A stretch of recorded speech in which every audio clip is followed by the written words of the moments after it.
సరే ఈ త్వరగా వీర్యస్ఖలనం అంటే ఏంటి?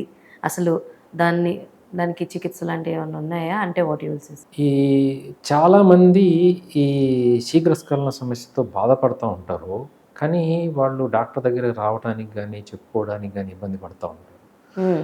ఎస్పెషల్‌గా మిడిల్ ఏజ్ అంటే 40 ప్లస్, 50 ప్లస్‌లో ఉన్నవాళ్ళు ఎక్కువగా ఈ సమస్యతో బాధపడుతూ ఉంటారు. హ్మ్. దీనికి ముఖ్యంగా ఆహ్, మానసికమైన ఆహ్, ఒక సమస్య ఉంటుంది. రెండోది గ్యాప్ ఎక్కువ రావటం. ఓకే. వాళ్ళు తన యొక్క భాగస్వామితో కలిసే మన ఫ్రీక్వెన్సీ తగ్గిపోవటంతోటి ఏమవుతది, వాళ్ళ బేసిక్‌గా it depends on the excitement.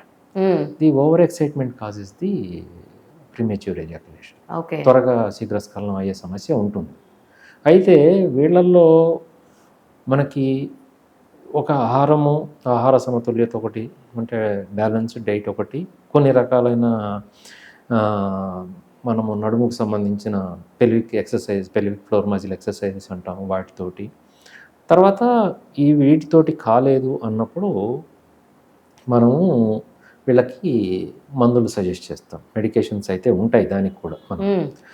అయితే ముఖ్యంగా మనము ఫస్ట్ చెప్పినప్పుడు వాళ్ళకేం చెప్తాము అంటే, ఒకసారి అలా జరిగిన తర్వాత రెండోసారి ప్రయత్నిస్తే కొంతవరకు ఉపయోగం ఉంటుంది. ఓకే. తర్వాత దీంట్లో మనము మన పాత masters and Johnson squeeze technique అని, స్క్వీజ్ టాప్స్ టెక్నిక్ అని హ్మ్. కొన్ని మనం ప్రత్యేకంగా ఎక్స్‌ప్లెయిన్ చేస్తాం పేషెంట్‌కి. ఓకే. అంటే ఆ ఎక్సైట్‌మెంట్ ఎక్కువగా ఉన్నప్పుడు దాన్ని ఎలా ఆపి మళ్ళీ ప్రయత్నించటము. దీంతోటి వాళ్ళు ఈ సమస్య నుంచి బయటపడే అవకాశం ఉంటుంది. ఒక వైద్యుడి పర్యవేక్షణలో వాళ్ళు సలహా తీసుకున్నట్టయితే దీనికి తప్పకుండా సమస్యకు సమాధానం ఉంటుంది. Hi everyone, Nenu mi Vedika. Please subscribe to Volgo Health. Don't forget.